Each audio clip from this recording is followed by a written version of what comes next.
Well, good day, YouTube, and welcome to another episode of the Albino Rhino beer review. Today you have the Rhino. We're going to look at a beer that's brand new from a brewery that opened exactly 2 days ago. We're going to look at this. This is from the Exchange Brewing Company in Niagara-on-the-Lake. This is number 7 IPA, which is a strong beer at 7.1% alcohol by volume. It is in a 750 milliliter champagne bottle. Now, the brewmaster they brought up from the US specializes in sour ales. None of the beers that they actually released on release were soured. There was an amber, a wit, a session saison, a porter, the IPA, and a white IPA. Now, I had 3 of the beers when I was there. I took a bottle of this home. These bottles would have been $11.50-ish.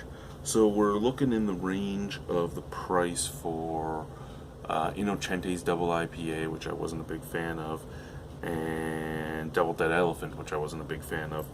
But if this is better than both of those, well, there's 2 that are fairly mainstayed that are about the same price. Now, I'm not going to drink it in the type of glass I normally would drink these out of. As you know, I usually pick a glass that becomes my glass for the night. Tonight, ooh! Okay, so one, they paid the big money on the friggin' big-ass champagne bottles. I mean, these are the full-on expensive champagne bottles that you could kill somebody with. But then they also went out and they spent the big money on the oxidizing caps. So these caps are basically almost as if the bottle was a can. They're not 100% oxygen proof, but they are a lot more so oxygen proof than a normal bottle cap would be. Do I actually have normal bottle caps in here? You probably can't really see the difference, but there is a fair difference even in the rim inside. Alrighty, now we're going to be drinking out of a dimpled mug. Why? Because I want to. That's why. I didn't actually buy a glass from them. They had some really cool sampling glasses, but all their other glasses, some of them weren't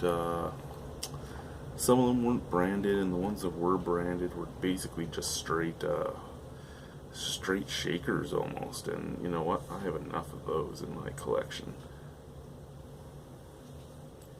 Should have a dimpled mug if you're going to have all that stuff. It's a Moosehead mug. I haven't drank out of this thing in years. Look at that. That is a nice looking beer though. I mean, beautiful ambery color. Nice amber, nice off-white head. Little tiny snap, crackle, pop. Not much though. Big foamy head. Big bubbles. Smells.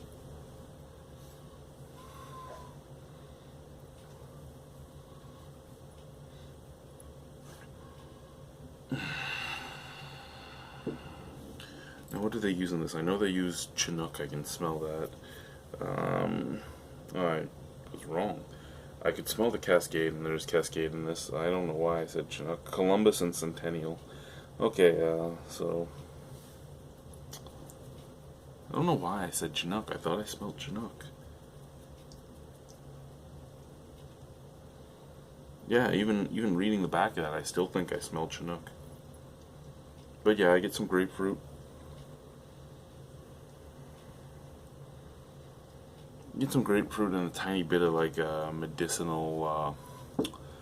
medicinal piney scent, which would be what? Why do you have to chew on your balls every single time I do a video? Why can you not go do that upstairs or somewhere else? It's like you see me set up the camera and you're like, you know what I gotta do? I gotta go downstairs and chew my balls behind Daddy.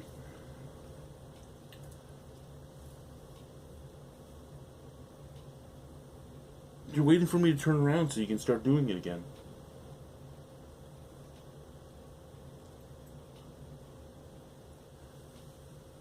Hi guys. Don't ever get a dog. Alrighty, so I'm not smelling the Columbus really at all. I'm not really picking up much of the Centennial. I get a little bit of that like medicinal pininess. And I get some nice grapefruit, so let's try the beer. Cheers.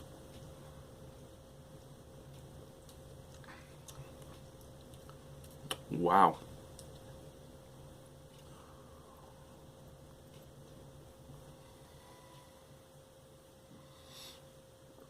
Okay, if you're a big hop head, this beer's probably for you, man.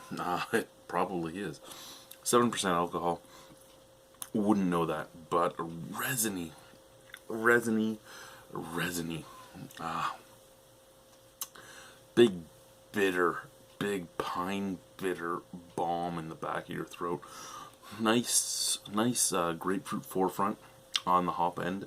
You get grapefruit at the beginning of the hop bite.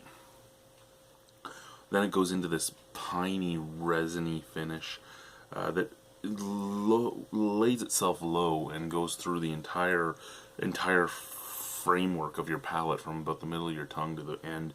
Get a little bit of lemon peel, a little bit of the resiny, oily lemon peel, as well as grapefruit peel. I mean, I'm getting a bit of that piffiness, that oh.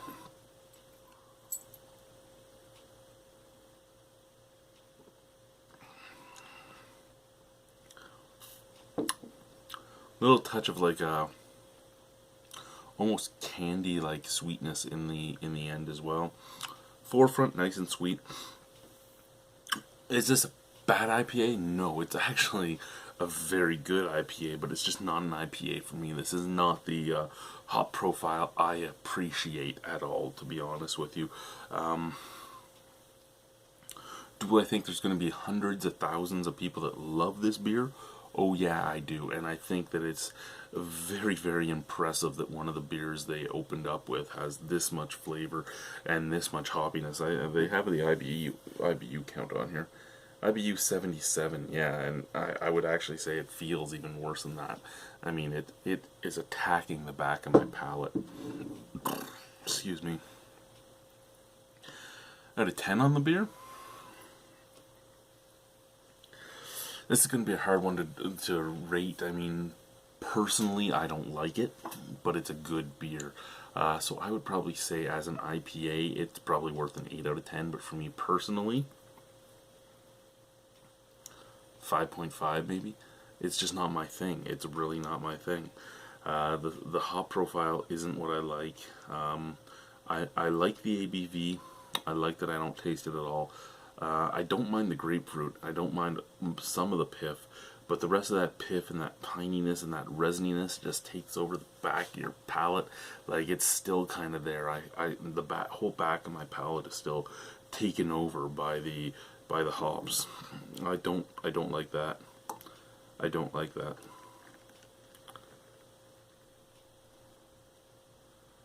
So yeah, personally a 5.5, but overall an 8. So thank you guys for watching. This was the Rhino drinking the Exchange Brewing Company's number 7 IPA.